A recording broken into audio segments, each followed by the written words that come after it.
The more information that we get on the audience, the more effectively we can put together the outline and the overall flow of our presentation. What you say has to be anchored in what's important to your audience. Some of the worst presentations that we've all been a part of is presentations where the communicator has only considered themselves, and it really didn't mean anything to us. So once you've anchored the captivating message here, now you're ready to build that outline. Now, Dale Carnegie has a great saying, and I carry this with me everywhere. He says, in order to be interesting, you first got to be interested. And gathering that information makes you interested in them. And guess what? In turn, they'll be interested in you.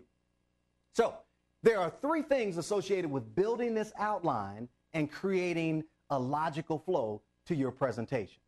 Now, the first thing is you don't want to overwhelm them. We've all had conversations with people or been in presentations where there's been so much information that it's been overwhelming to us. We walked away less knowledgeable or with less of a clue than what we came with. So we've got to make sure that we don't overwhelm our audience. So what do I mean by that? When I was young, my mother was into gardening, and she still is into gardening. And I tell you, some of the most disturbing times ever for my brother and I was when we would drive home and we would see 2 tons of dirt sitting on the driveway because we knew what was coming next. We knew that we would have to take trip after trip to that backyard with loads of dirt in that wheelbarrow. That's what happens when you overload your audience with information. It's like overloading this informational wheelbarrow. No one benefits when you give too much information. Some of that information might be good, but it's of no use because it has no order. It has no rhyme or no reason to it. So, more detail, it means you can have anywhere up to 5 key points in your outline. No more. See, the fact is that the human mind can only digest so much. So it does no one any good for you to have 10 or 15 points. No more than 5. So let's go back to our persuasive purpose, where you're going into that interview. Now let's say that interviewer, that manager, that hiring manager, sitting across from the desk, asks you the first question coming into that interview, which is likely, tell me a little bit about yourself and why we should want to hire you. Well, you've got up to 5 key points to share with them to make that point. So if I'm going into that interview, maybe my first point is about my professional experience. So that's 1. Maybe my second point is about my educational background.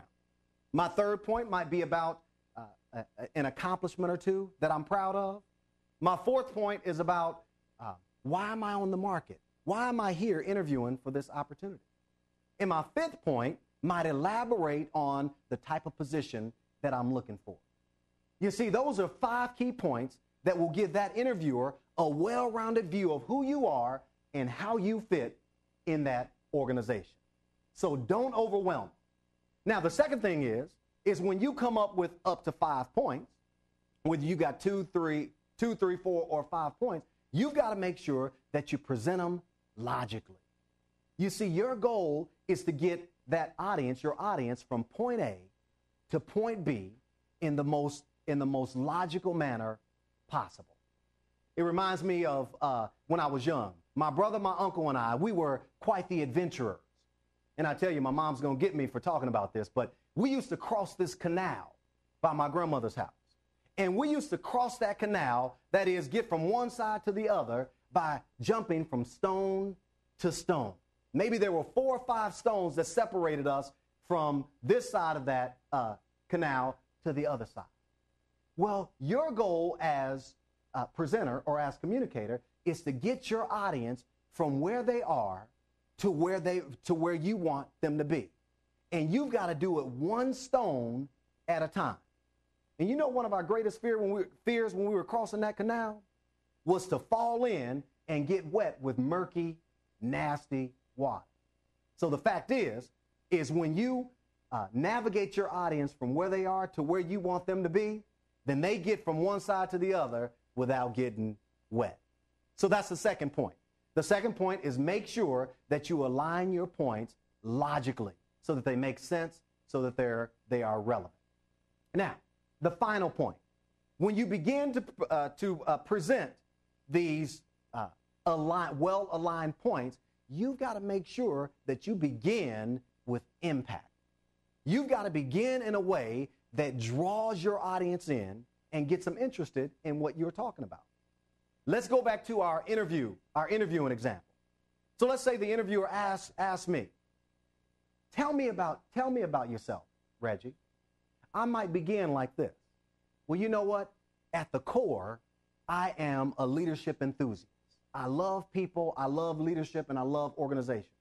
And everything that I do in navigating leadership is all about driving results for the organization. Now, what would that lead in do in that particular situation?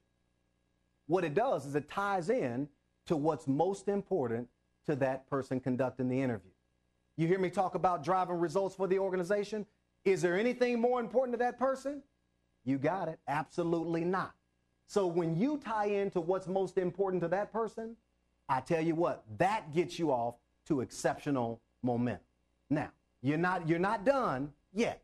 You've established the flow. You didn't overwhelm them. You made sure that it was logically presented, and you began strong. Now, El Renee is going to finish the process up by talking about how you bring it to a climactic finish.